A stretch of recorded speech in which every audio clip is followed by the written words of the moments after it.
गुरु ऐसे विनय दे दे, गुणगान करूं तेरा। इस बालक के सर पे गुरु हाथ रहे तेरा। गुरु ऐसे विनय दे दे,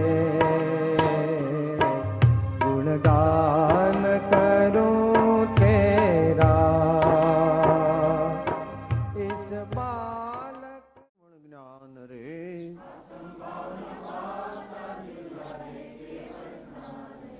आत्म भावन भावता जीव लहे केवल ज्ञान रे।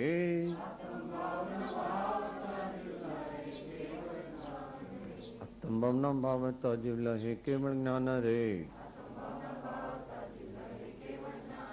आत्म भावना भावता जीव लहे केवल ज्ञान रे। आत्म भावना भावता जीव लहे केवल ज्ञान रे।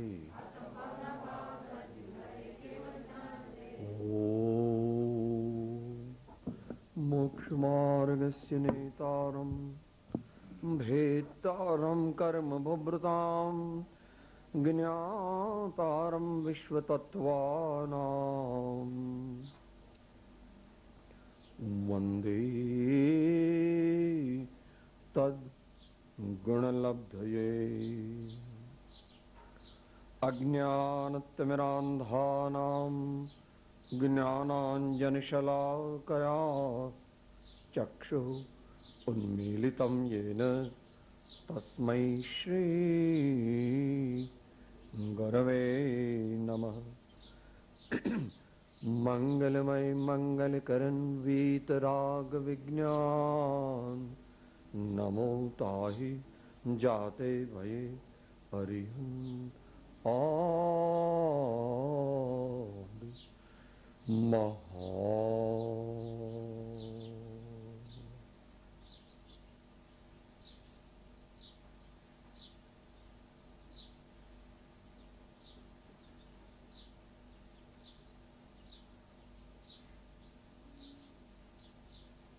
स्वाध्यायમાં શ્રી આત્માનુશાસન નામના મહાન ગ્રંથની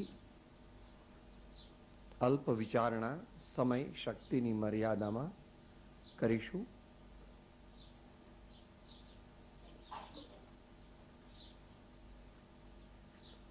મહાપુરાણના રચયિતા આચાર્ય શ્રી જીનસેનના શિષ્ય આચાર્ય શ્રી ગુણભદ્ર સ્વામીએ લગભગ 950 વર્ષ પહેલા આ શાસ્ત્રની રચના કરેલી છે.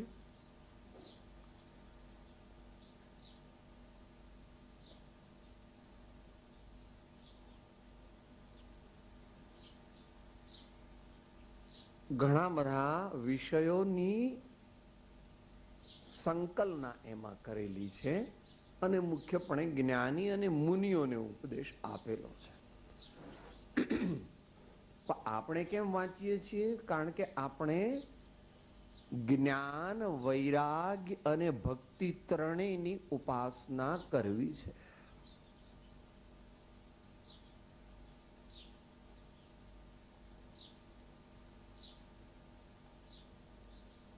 कठिन है. हमारा ये पंडित जी कीधु ने,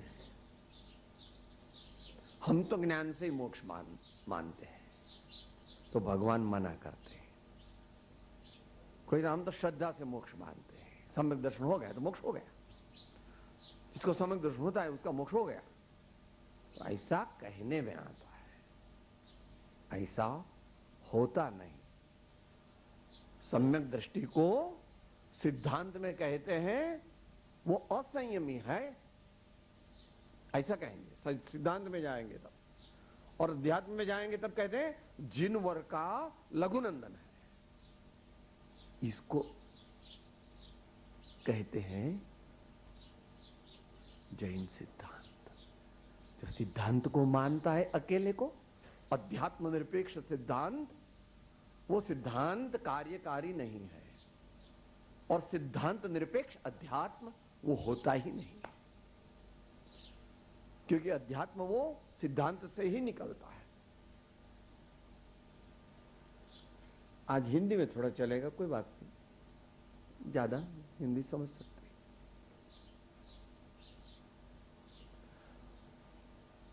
अकेली श्रद्धा मोक्ष मार्ग का कारण नहीं है, सम्यक हो तो भी। अकेला ज्ञान मोक्ष का कारण नहीं है, सम्यक हो तो भी।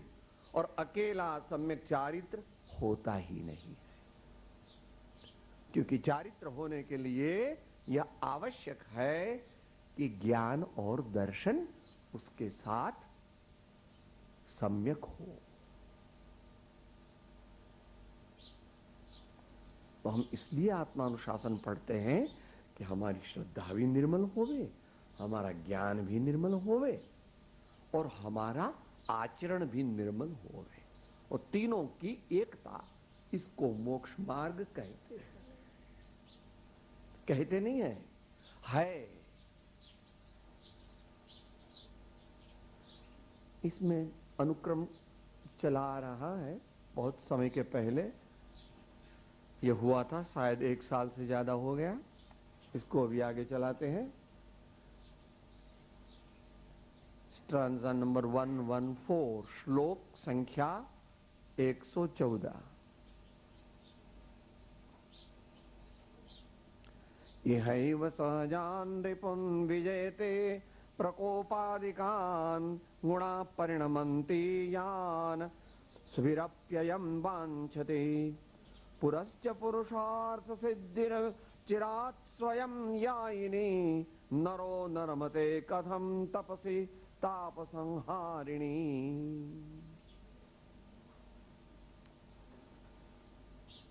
आचार्य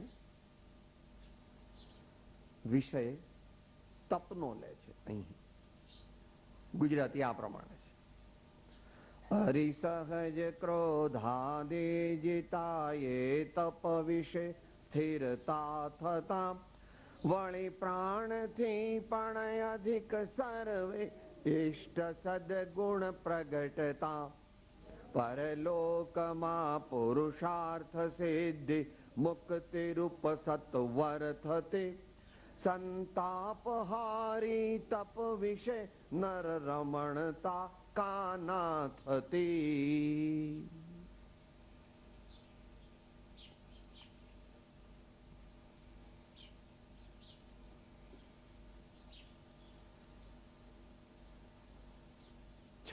की साल में 1976 में जब प्रथम बार दक्षिण की तीर्थ यात्रा के दौरान में कुंभोज गए, तब महाराज श्री समंतभद्र महाराज जी ने इन 5 शास्त्रों का अध्ययन करने की आज्ञा दी थी।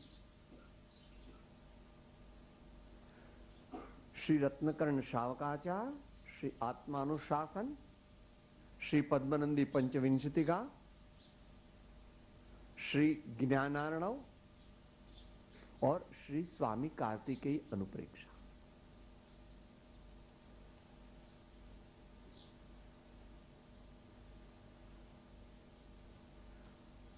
भिन्न भिन्न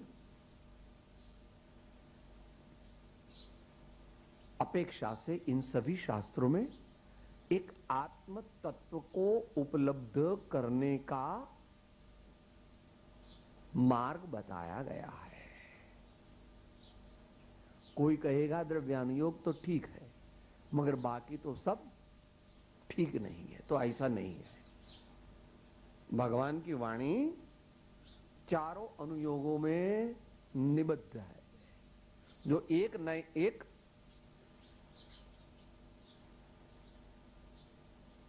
को मानेगा, माने एक अनुयोग को मानेगा और दूसरे अनुयोग को नहीं मानेगा, या तीसरे अनुयोग को नहीं मानेगा, या चौथे अनुयोग को नहीं मानेगा, तो ऐसा चलेगा नहीं।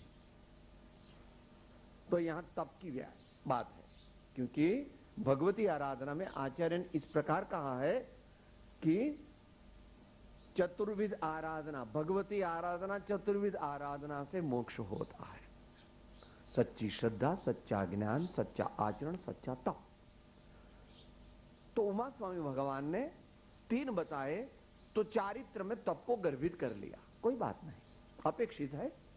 तप को चारित्र में समाहित कर लिया। विवक्षा समझना चाहिए, वक्ता के अभिप्राय के अनुसार अपनी समझ को करना, अपने ज्ञान में वक्ता के अभिप्राय को लेना, क्योंकि वर्तमान में तो सब वक्ता अल्पज्ञ नहीं है। आचार्य अपने को अल्पज्ञ कहते हैं। अकलंक भगवान ने यह व्याख्या दी है, वक्ता के अभिप्राय के अनुसार अपनी समझ बनाना, वो नए है, एक नए है। वो तो कहते हैं चरणानुयोग की अपेक्षा, और हम समझते हैं द्रव्यानुयोग की अपेक्षा, तो मेल मिलेगा नहीं। इसलिए 8वीं गाथा आई आत्मसिद्धि की। बोलिए सारे, જ્યાં જ્યાં જે જે યોગ્ય છે તહાં સમજવું તે, પણ એટલો નથી મોક્ષ માર્ગ। ત્યાં ત્યાં તે તે આચરે આત્માર્થી જનતે।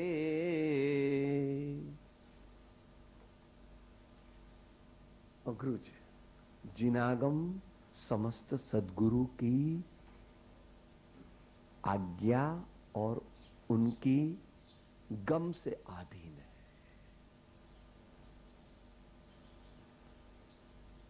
बहुत करके अहिंसा की व्याख्या पुरुषार्थ सिद्धि उपाय में 58वीं गाथा में की है, निश्चयनी की व्याख्या। अप्रादुर्भाव खलु रागादिनाम भवति अहिंसा तेषामेव उत्पत्ति हिंसा इति जिनागम से संक्षेप।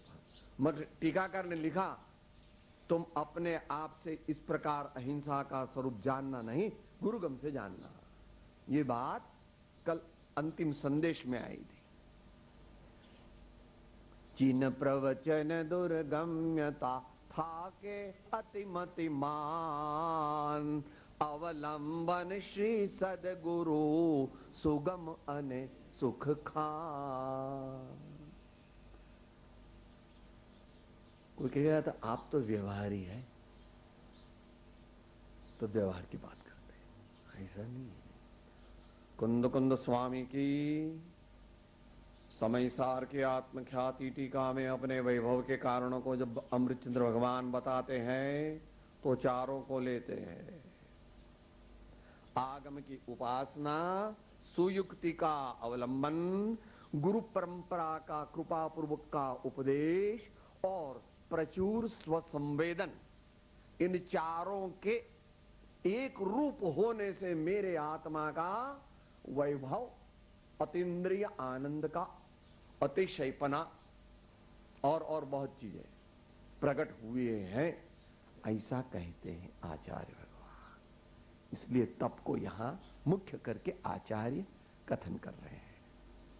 जे तपना प्रभाव थी जीव आलोकमा क्रोधादि कषाय रूपो स्वाभाविक शत्रु ऊपर विजय मेळवे छे। अपन तप करे, अगर सच्चा तप करे, समझ करके तप करे, तो अपने को क्या फायदा होगा? तो कहते हैं क्रोधादि कषाय रूप स्वाभाविक शत्रुओं पर विजय प्राप्त होती है। यही मोक्ष मार्ग है। मोक्ष मार्ग क्या है? मोक्ष मार्ग क्या है? स्वामी कार्तिक के अनुप्रेक्षा में इस प्रकार बताया। धर्म वस्तु स्वभाव क्षमा निभाव च दशविध धर्म रत्नत्रयम् च धर्म जीवा नाम रक्षणो धर्म। ऐसा उन्होंने नहीं बताया, समय सार में भी ये बताया, आत्मसिद्धि में भी बताया। ये दोनों गाथा बोलिए। पहले आत्मसिद्धि बोलिए। कर्म बंद क्रोधादि थे हणे क्षमा दिखते, प्रत्यक्ष अनुभव सर्वने तैमा शो संदेह। ठीक है, ज्ञानी पुरुष के आचार्य की बात बताओ, हम तो अज्ञान की बात ठीक मानते सामान्य। जीव वर्तता क्रोधादिमा संचय कर्मनो थाय छे सौ सर्वदर्शी ए रीते बंधन कहे छे जीवने। और नियम सार में फिर उसको उल्टाया पॉजिटिवली। जीते क्षमा थी क्रोधने वळी मार्दवे थे मानने आर्जव थकी माया खरे संतोष द्वारा लोभने। सच्चा तप जो करता है उसको क्रोधादि मीट करके क्षमा उत्पन्न होती है, अभिमान मीट करके विनय आदि गुण प्रकट होते हैं, छल कपट प्रपंच आदि मीट करके सरलता गुण प्रकट होता है, और तृष्णा लोभ इच्छा आदि मीट करके संतोष स्वरूप धर्म प्रकट होता है। इसलिए तप की व्याख्या तीनों प्रकार समझ लेना। इच्छा निरोध तप, ऐसी भी एक व्याख्या बताई, उसमें डिटेल में नहीं जाएंगे। सर्वार्थ सिद्धि में बताया कर्म क्षयार्थम तप्यते इति तपः। श्री सर्वार्थ सिद्धि मायना पूज्यपाद भगवान की तत्वार्थ सूत्र की टीका। कर्म क्षयार्थम तप्यते इति तपः।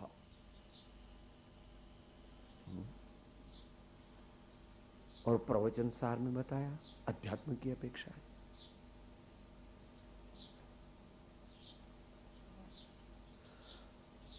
कर्म क्षयार्थम निस्तरंग चैतन्य प्रतपनम तपः। कर्म क्षयार्थम निस्तरंग चैतन्य प्रतपनम तपः। और उमा स्वामी भगवान ने 6 प्रकार के बाह्य तप बताए और 6 प्रकार के अंतरंग तप बताए। आप पूछेंगे इसमें सच्चा कौन? सब सच्चे हैं। एक आचार्य तो सच्चे हैं और दूसरे आचार्य बराबर नहीं है, ऐसा कहना यह बड़े अकल्याण की बात है। तो हम उपवास करें और साथ में क्रोध करें तो समझना कि उपवास का अजीर्ण हो गया। उपवास करे और क्रोध करे तो उपवास का अजीर्ण हो गया, ऐसा समझना। इसलिए तप भी आवश्यक है। इससे कषाय उपशांत होते हैं, मगर वह तप दूसरे 3 की अपेक्षा रखता है। सम्यक चारित्र की भी अपेक्षा रखता है, सम्यक ज्ञान की भी अपेक्षा रखता है और सम्यक दर्शन की भी अपेक्षा रखता है। આગળ કે તથા જે ગુણોને તે પોતાના પ્રાણથી પણ અધિક ચાહે છે તે ગુણોને તે પ્રાપ્ત કરે છે, તે ઉપરાંત તે તપના પ્રભાવથી તેને પરલોકમાં મોક્ષરૂપી પુરુષાર્થની સિદ્ધિ સ્વયં શીઘ્રતાથી પ્રાપ્ત થાય છે। એવું એ તપ જીવોના સંતાપને દૂર કરે છે, તો તેવા તપમાં મનુષ્ય કેમ રમણતા કરતો નથી? અર્થાત તેમાં અવશ્ય રમણતા કરવી જોઈએ। एक बात तो पहला बतावी कि क्रोधादि ओछा थाय छे अने क्षमादि प्रगटे छे। बीजू कहे छे जो मुमुक्षु है, उत्तम मुमुक्षु है, ज्ञानी है या मुनि है, ये क्या चाहता है? अपने जीवन में ऐसे सद्गुण प्रगटे जिससे अपनी सत्पात्रता की वृद्धि हो। और ऐसा अगर नहीं हो तो उत्तम मुमुक्षुता भी नहीं है, ज्ञानीपना भी नहीं है, शावकपना भी नहीं है, और मुनिपना तो हो ही कैसे सकता।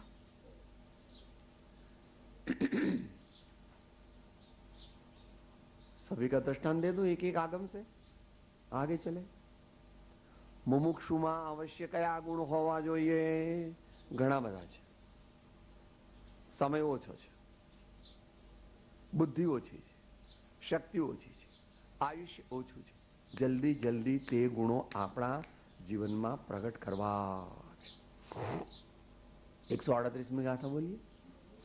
दया शांति समता क्षमा सत्य त्याग वैराग्य होय मुमुक्षु घट विषय तेह सदाय सुजान।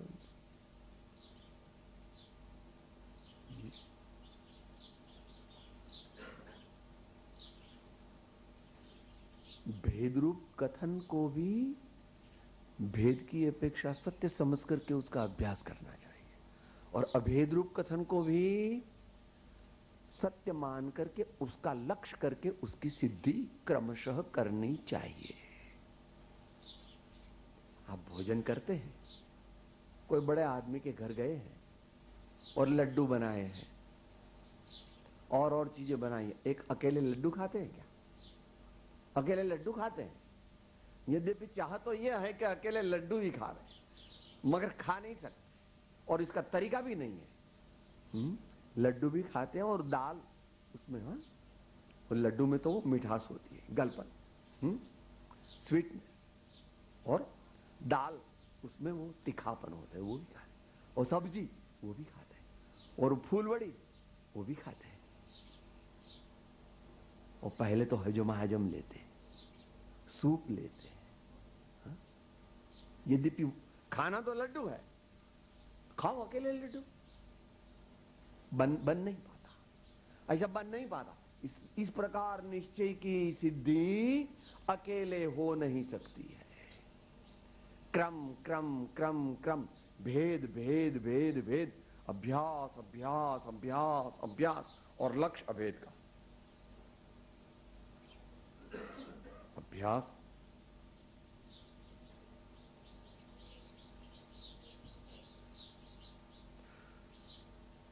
शास्त्र ज्ञान करना, बाद में तत्व ज्ञान करना, बाद में तत्वाभ्यास करना,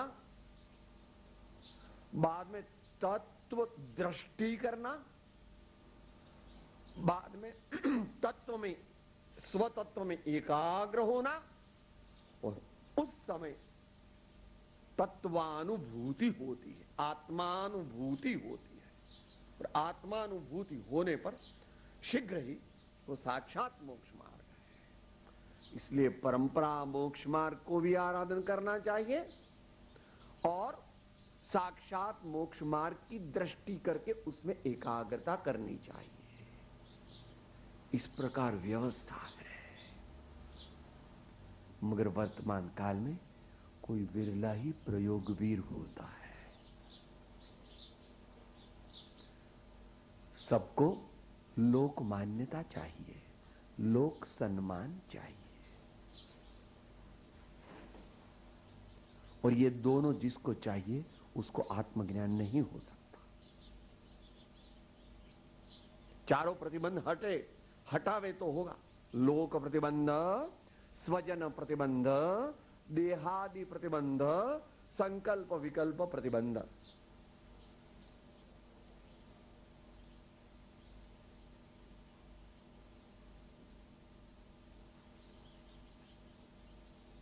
सम्यक दृष्टि को भी ऐसा बताया समय साधन। सम्यक दृष्टे भवति नियतम ज्ञान वैराग्य शक्ति स्वं वस्तुत्वं कलयितुमयं स्वानुरूपाप्ति मुक्त्या यस्मात् ज्ञात्वा व्यतिकर्मिदं वस्तुत्वं स्वं परं च स्वस्मिन् आस्ते विरमतो परात् सर्वतो रागयोगा। ज्ञान अकेला होवे तो वो झूठा है, और वैराग्य अकेला होवे तो भी वो झूठा है। झूठा महीना पारमार्थिक नहीं है। झूठा महीना बिन उपयोगी ऐसा अर्थ नहीं करना। झूठा महीना बिन उपयोगी ऐसा अर्थ नहीं करना, मगर क्या करना, वो लक्ष्य की सिद्धि नहीं करता। अकेले वैराग्य से मोक्ष मार्ग की सिद्धि नहीं होती, अकेले ज्ञान से मोक्ष मार्ग की सिद्धि नहीं होती। इसलिए आत्मार्थी लक्षण की तीसरी गाथा कल बताई थी, आज दोबारा। अध्यात्म साधना में पुनरुक्ति दोष नहीं है। अध्यात्म साधना में पुनरुक्ति दोष नहीं है, इसलिए भगवान ने अनुप्रेक्षा रूपी स्वाध्याय कहा। बाकी के 4 तो स्वाध्याय है और अनुप्रेक्षा तो ध्यान है। वाचना, पृच्छना, आमनाय और धर्मोपदेश, इस 4 में तो स्वाध्याय होता है, और बीच में जो है वो ध्यान है।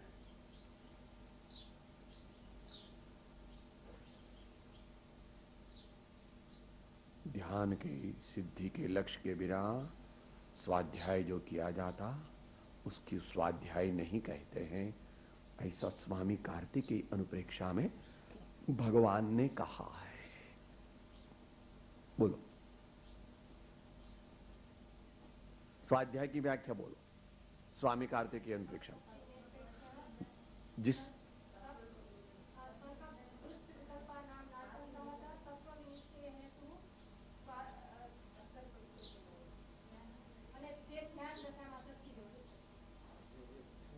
जिसमें पर की निंदा न हो,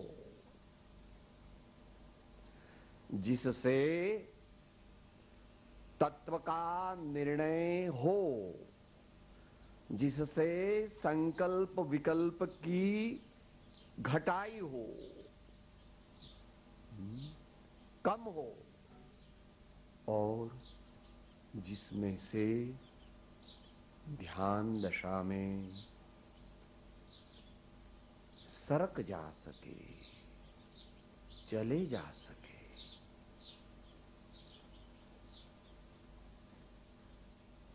समाहित हो जावे, उसको स्वाध्याय कहते हैं। इसलिए जो सद्गुणों को प्राप्त नहीं कर सकता वो पूरा जीवन कैसा भी बितावे, उसको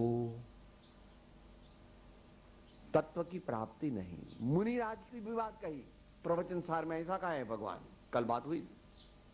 हे मुनि, अगर तेरे को अपने प्रकट हुए गुणों की रक्षा करना है या उसको वर्धमान करना है तो अपने समकक्ष या अपने से विशेष गुणवान मुनिजनों का समागम करना। देखो, तो ये बात तो हो गई उत्तम मुमुक्ष की। श्रावक के कितने गुण होते हैं मुख्य? ऐसे तो 8 मूल गुण चरणानियोग की अपेक्षा से और द्रव्यानियोग की अपेक्षा से या समय सार नाटक की अपेक्षा 21। लज्जावंत, दयावंत, प्रसन्न, प्रसिद्धवंत, परदोष कोटक या पर उपकार्य, इस प्रकार समझ लेना। आगे ये नहीं है सच्चे तो अप्रत्याख्यान वर्णी कर्म का विजय नहीं हुआ है, और अगर वह नहीं हुआ है तो सर्व अपेक्षा से वो परमार्थ की अपेक्षा वो श्रावक नहीं है।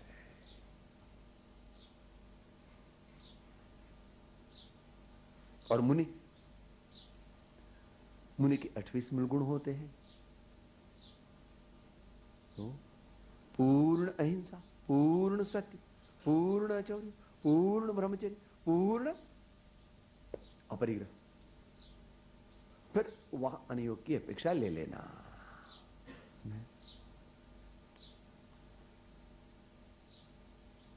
જે ગુણોને તે પોતાના પ્રાણથી પણ અધિક ચાહે છે તે ગુણોને તે પ્રાપ્ત કરે છે। सच्चा तप करने से अनेक गुण आत्मा में प्रकट होते, हमारे में प्रकट होते हैं। इसलिए सच्चा तप करने की भाव करना और शक्तितः त्यागः शक्तितः तपः। शक्ति को छिपाए बिना त्याग भी करना, तप भी करना, ये तो दो बताए, सब करना। सब साधना के जो अंग है, ज्ञान भी करना, श्रद्धा भी करना, चारित्र का भी पालन करना। ते उपरांत ते तपना प्रभाव थी तेने परलोक में मोक्ष पुरुषार्थ सिद्धि स्वयं शीघ्रता थी प्राप्त थाय छे। यह बात बहुत सूक्ष्म है और फिर हमारा समय भी हो जाएगा थोड़ी देर में। कई लोग समझते हैं अरे तप करने, तप तो नहीं करना, भक्ति नहीं करना, भक्ति से तो पुण्य होगा और पुण्य से तो स्वर्ग में रखड़ना होगा, अपने को तो रखड़ना नहीं है। तो ऐसा अमृत गति आचार, दूसरे की बात छोड़ो, कुंद कुंद आचार भक्ति करते, दश भक्ति। पूज्यपाद भगवान संस्कृत की दश भक्ति करते हैं। समंत भद्र आचार्य 24 तीर्थंकर भगवान की स्तुति करते हैं।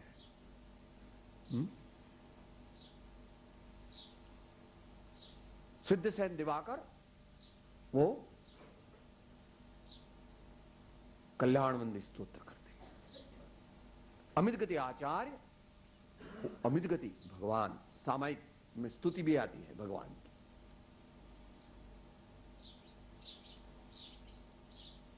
मानतुंगाचार्य भक्ताम स्तोत्र लिखते हैं।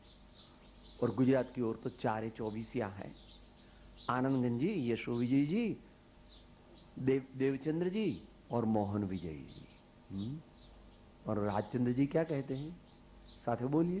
और अभी हमारी समाप्ति का अवसर हो रहा है। शुभ शीतलतामय छाय रहे, मन वांछित जा फल पंक्ति कहे, जिन भक्ति द्रहो तरु कल्प अहो, भजिने भगवंत भव अंत लहो, भजिने भगवंत भव अंत लहो।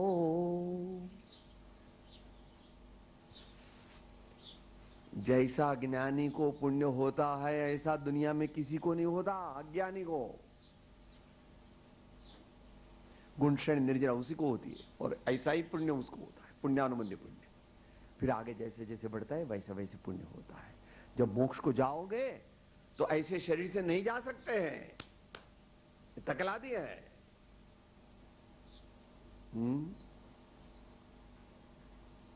उत्तम सहनन की आवश्यक अनिवार्य है, मनुष्य भाव अनिवार्य है। ऐसा नहीं कि हो, कभी ऐसा भी है और ऐसा भी है। मनुष्य भी मोक्ष को जावे और देव भी मोक्ष को जावे, ऐसा नहीं है। ये बताया इस अपेक्षा से ऐसा ही है और इस अपेक्षा से ऐसा भी है, दोनों है। ही और भी दोनों जहां जैसे है वहां वैसे उसको स्वीकार करना, ऐसा अमृतचंद्र भगवान ने कहा है। कल बात हुई थी 12वीं गाथा की समयसार की टीका में उक्तम चक्र के। अगर तुम जिनमत को प्रवर्तन कराना चाहते हो तो व्यवहार को भी मत छोड़ो और निश्चय को भी मत छोड़ो। व्यवहार के बिना तीर्थ की व्युच्छित्ति हो जाएगी और निश्चय के बिना तत्व का नाश हो जाएगा। हमारे लिए तत्व का नाश तो कभी होने वाला नहीं है और तीर्थ की विच्छित्ति भी कभी होने वाली हमारे लिए। धर्म तो प्रयोग रूप है, परमार्थ धर्म तो प्रयोग रूप है। अपने आत्मा का कल्याण करना वो धर्म है। हमारे आत्मा के भाव निर्मल हो, शुद्ध हो, यह परमार्थ धर्म है।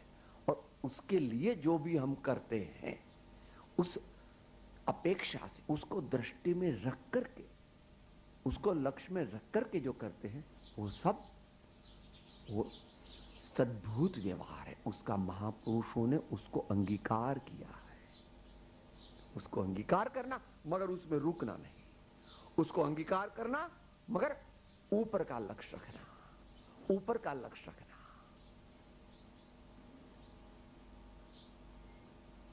सागार धर्मामृत में आशाधर जी ने श्रावक का लक्ष्य उस प्रकार बताया। अग्र प्रतिमा उत्सुक, तीसरी प्रतिमा है तो चौथी में जाना चाहता है, पांचवी में है तो छठवीं में जाना चाहता है, अग्र। और अंतिम कहते हैं तो तेवा तपमा मनुष्य केम रमणता करतो नहीं, क्योंकि हम मूर्ख हैं, हम ज्ञानी बड़े ज्ञानी नहीं है, इसलिए हमें तप अच्छा नहीं लगता, कुछ भी अच्छा नहीं लगता, सत्य ही अच्छा नहीं लगता। भगवान के नमस्कार तो करते हैं, मगर जैसे बताया अभी पंडित जी ने, हाँ, हमारी माँ कहती है कि तुम जा करके दर्शन करके आओ, बाद में तुमको नाश्ता मिलेगा, इसलिए नाश्ता नहीं मिलेगा घर में, इसलिए हम दर्शन, माँ ने कहा, और नाश्ता इसके बिना मिलेगा नहीं, इसलिए हम दर्शन करते हैं। मगर ये तो दर्शन नहीं है? तो दर्शन क्या है? ये दौलत राम जी बताते हैं। अंत मंगल। अब कौल लब्धि बल तय दयाल, तुम दर्शन पाय भयो खुशाल, मन शांत भयो मिट सकल द्वंद्व, चाक्यो स्वातम रस दुख निकंद। और आगे आगे बहुत मान्य भी कर बनिए है ना, भगवान को भी कैद कर लेते हैं। ताते अब ऐसे करहु नाथ, बिछुरे न कभी तुम चरण साथ, मैं रहूं क्या, मैं रहूं आप में आप लीन हो, सो करहु हो जो निजादीन। देह छता जैनी दशा, वरते देहाते, ते ज्ञानी न चरण मा हो वंदन। उमावृत स्वामी भगवान की जय, नेमिनाथ भगवान की, पार्श्वनाथ भगवान, बाहुबली स्वामी भगवान की, सदगुरु देव रत्नत्रय धर्म सब संतन की आनंद। ओम। हिंदी में बोल लेते हैं साथ में।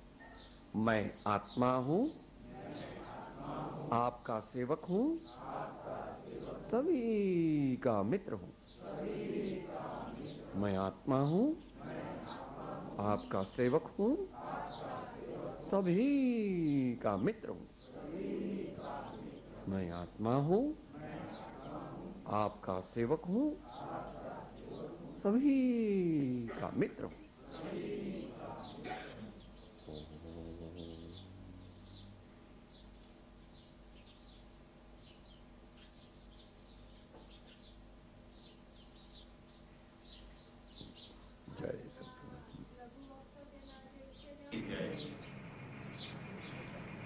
આપણે જે આ સ્વાધ્યાય કરીએ છીએ તે આપણા આત્માના કલ્યાણ માટે.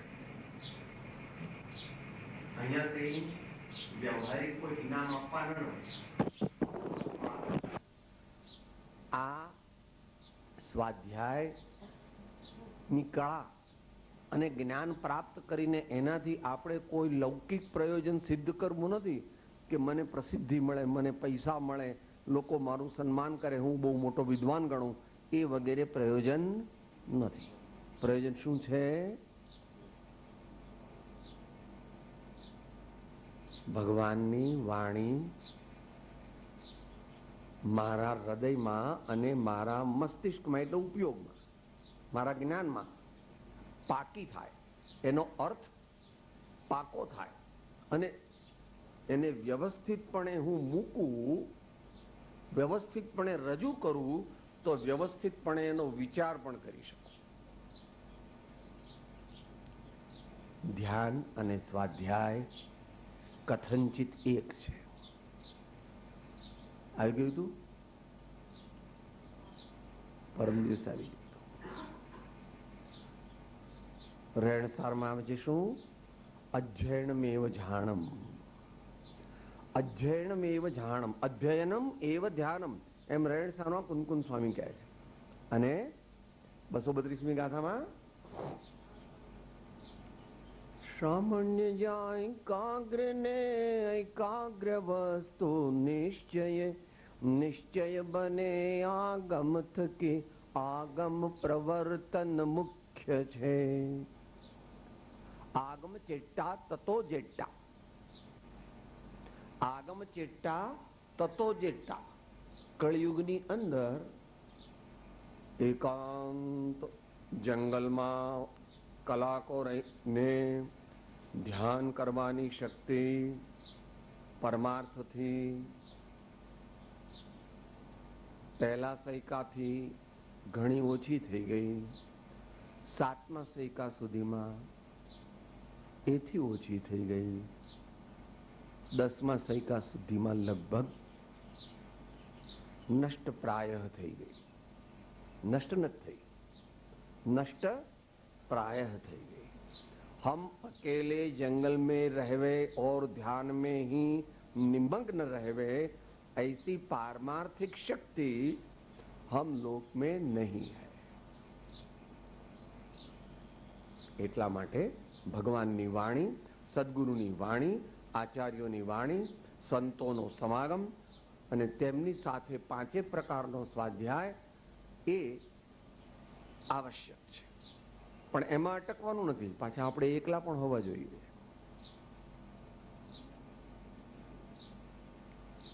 થોડો વખત માટે કોઈ નહીં. I am with myself only. વ્યવહારથી મનમાં તો ચાલે છે, અરિયન ભગવાન છે, આચાર્ય ભગવાન છે, સત્પુરુષો છે, ભગવાનની વાણી અંદરમાં, બહારમાં કોઈ નહીં.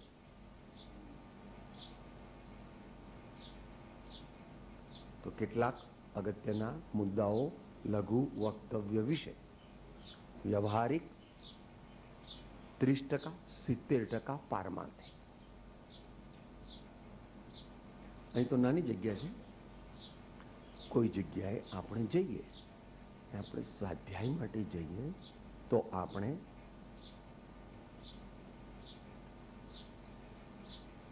ઘણું ખરું પોતાનું આસન હોય, પોતાનું ઉપકરણના રૂપમાં એને આપણે અવધારીએ છીએ. પોલીસ પાસે બંદૂક હોય છે, વાપરતા આવડતી હોય કે ના આવડતી હોય. સાધુનો વેશ હોય છે, પોસ્ટમેનનો વેશ હોય છે, નર્સબેનનો વેશ હોય છે, મિલિટરીમાં યુનિફોર્મ હોય છે, સ્કૂલમાં પણ યુનિફોર્મ હોય છે ને. તો એનું કંઈક પ્રયોજન છે, એનું કંઈક પ્રયોજન છે. આપણે ચાલીએ, કોઈ મંચ પર જવાનું હોય, આપણે આર્ટિફિશિયલ નહીં, ધીમે ધીમે આવો અભ્યાસ કરવાનો. લક્ષ્ય આત્માનો, પરમાત્માનું સ્મરણ, એટલે ધીર, ગંભીર, ધીમી ચાલ, નીચે દેખીને ચાલ. યોગ્ય જગ્યાએ ઊભા રહીએ. પરમાત્માની મૂર્તિ કે ચિત્રપટ છે તો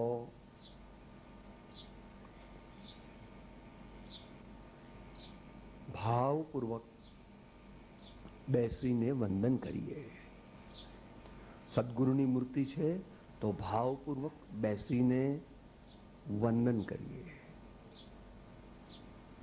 કોઈ બીજા મોટા મુનિજનો, વિદ્વાનો, ધર્માત્માઓ છે તો તેમને પણ વંદન કરીએ.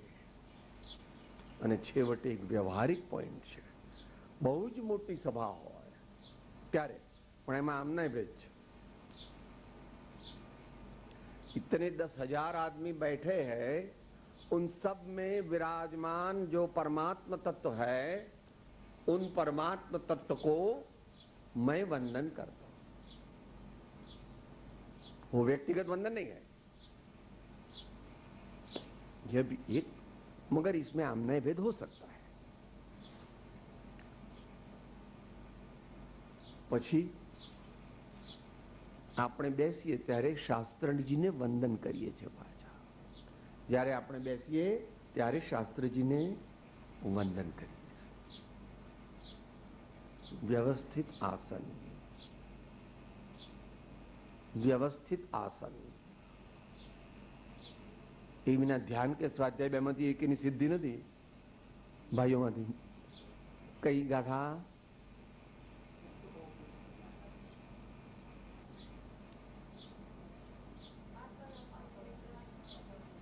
બોલો.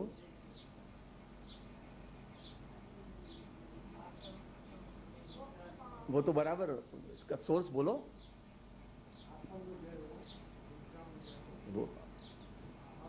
मोक्ष पाहुड़ 63. आहार का जय करो, निद्रा का जय करो, आसन का जय करो, अनेकांत पारमेश्वरी विद्या को प्राप्त करो, आत्मानुभवी सदगुरु से शुद्ध चैतन्य स्वरूप का ज्ञान प्राप्त करो और उस प्राप्त ज्ञान की सिद्धि के लिए एकाग्रता का एवं ध्यान का महान पुरुषार्थ करो. ऐसी मुनिजनों को आज्ञा है. सामान्य रूप से कुनकुन स्वामी के ज्यादा शास्त्र सभी मुनियों को उद्बोधित करके लिखे गए हैं. गौण रूप से ज्ञानियों को भी ख्याल में रख करके लिख गए और 1-2% उत्तम मुमुक्षुओं को भी लक्ष्य में रखकर कहे गए हैं. उनके पास जो ऑडियंस था वो ऑडियंस श्रावकों का नहीं था. जो भी उन्होंने कहा वो मुख्य रूप से मुनियों को कहा. इसका एक प्रमाण जयसेनाचार्य की समय सार की 203 टीका में आया. जयसेनाचार्य की टीका है समय सार की, उसमें 203 આપણે એનું ડિસ્કશન કર્યું. वितराग सम्यक दृष्टि धर्मात्माओं को मुख्य रूप से उद्बोधन करके आचार्य ने यह कहा है और ऐसा ही समस्त शास्त्र के लिए भी समझ लेना. ऐसी जैसे न आचार्य महाराज की आज्ञा है.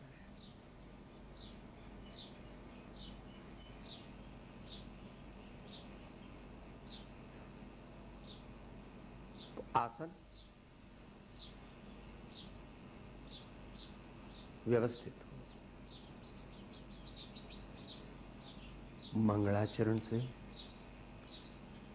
अपने भावों की निर्मलता हो. मंगलाचरण बोल करके अपने भावों को निर्मल करना, आंखें बंद करना, जो बोल रहे हैं उसके अर्थ का चिंतन करना. हो सके तो अपने ज्ञायक का लक्ष्य कर देना, क्योंकि सब स्वाध्याय उस ज्ञायक की अनुभूति के हेतु कर रहे हैं. તત્વનો નિર્ણય થાય, સંકલ્પ વિકલ્પ ઓછા થાય અને ધ્યાન દશામાં સરકી જવાય, એ માટે સ્વાધ્યાય કરવામાં આવે છે. फिर जो विषय हो, मंगलाचरण करते हैं. अगर सामूहिक स्वाध्याय है तो हम तो है वक्ता और आप है श्रोता, ऐसा नहीं है. हम भी श्रोता ही है. हम हमको सुनाते हैं भगवान की वाणी, आप लोग सुने तो अच्छी बात है. और इसके लिए हमसे भी कम गुण वाले प्राय श्रोता होते हैं. नियम रूप नहीं है मगर प्राय. इसलिए प्रमाद सबका शत्रु है. 1 घंटा 2 घंटा होता है तो थकावट लगती है, भूख लगती है, प्यास लगती है, अरुचि होती है, कंटाळो आवे, उसको निकालना, सावधान हो जाना. इसलिए ये धून वगैरह बुलाते हैं.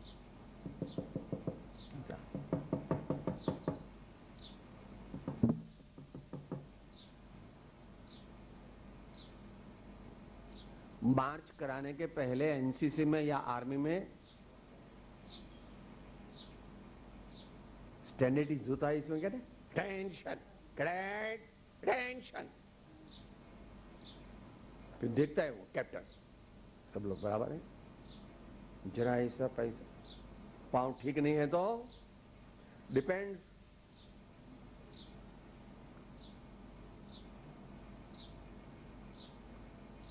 घा કરીને મારે છે પગમાં, और पग बराबर न दे। जितनी डिसिप्लिन मिलिट्री में हो उससे बहुत ज्यादा डिसिप्लिन जब सिद्ध करते हैं तब अध्यात्म मार्ग की सिद्धि होती है। अध्यात्म मार्ग की सिद्धि महान पराक्रमी पुरुष ही कर सकते हैं और वर्तमान काल में अरहत धर्म में लिया है। वर्तमान काल में अरहत धर्म की उन्नति न होने में अनेक कारण है। उसमें से एक मुख्य कारण यह भी है कि राजपूतों ने और ब्राह्मण लोगों ने उसका अपरिचय कर लिया, उस धर्म को छोड़ दिया। तो राजपूतों का पराक्रम, साहस और सरफरोशी की भावना जैन धर्मावलंबियों में नहीं देखी जाती, और ब्राह्मण लोगों की विद्यानिष्ठा, विद्या व्यासंग, यह भी नहीं देखा जाता। इसलिए उत्तम ध्यान की भी सिद्धि नहीं देखी जाती, उत्तम स्वाध्याय की भी सिद्धि नहीं देखी जाती। चलता है व्यापारी कौम के आप हाथ में आ गया है मुख्य रूप से यह धर्म, जो कि उनका मूल रूप नहीं है।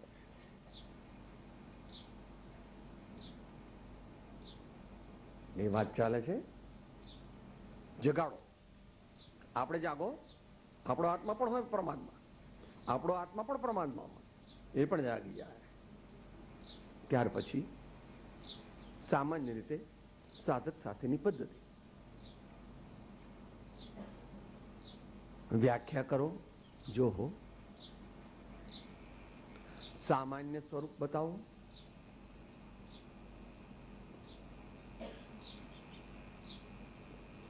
फिर विशेष स्वरूप बताओ,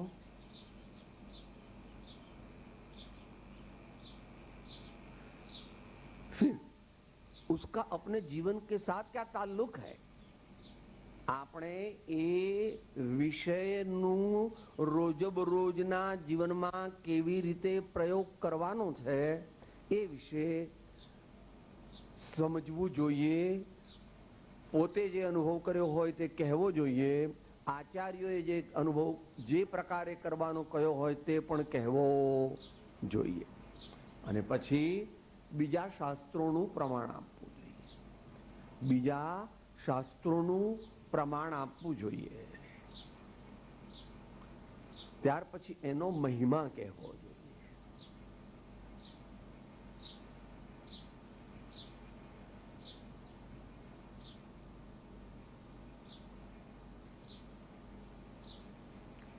ત્યાર પછી એનો ઉપસંહાર કરવો જોઈએ। ત્યાર પછી એનો ઉપસંહાર કરી અને ધીમે ધીમે અંત મંગળ તરફ જવું જોઈએ।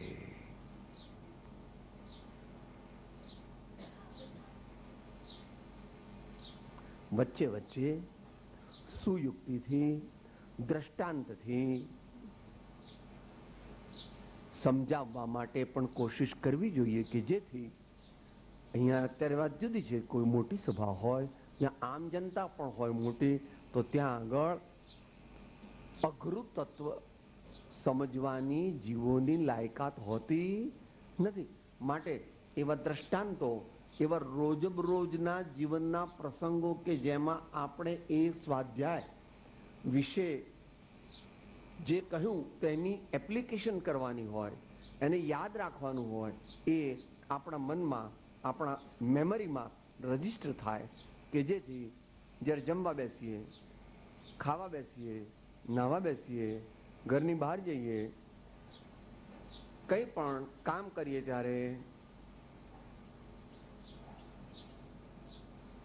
વાત થઈ ગઈ હતી, घड़ी घड़ी पल पल सदा प्रभु सुमिरन को चाओ, नरभव सफलो जो करे दानशील तप भाव, शास्त्र में उसको अभिक्ष्ण ज्ञानोपयोग कहते हैं।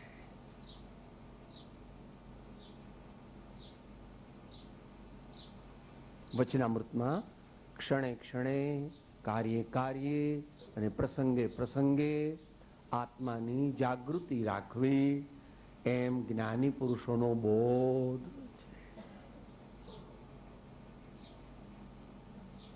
છેવટે અંત મંગળ કરી ફરીથી પરમાત્મા સદગુરુનું સ્મરણ કરી નમસ્કાર કરી અને પોતાની વાત વક્તવ્ય પૂરું કરવું. આ પ્રમાણે કરવાથી આપણા ભાવો વ્યવસ્થિતપણે જ્ઞાન માર્ગ દ્વારા આત્મશુદ્ધિમાં લાગે છે. આટલું પ્રાસંગિક કર્યું. હવે અત્યારનો વિષય હોય તે ચાલુ કરીએ. ઓમ.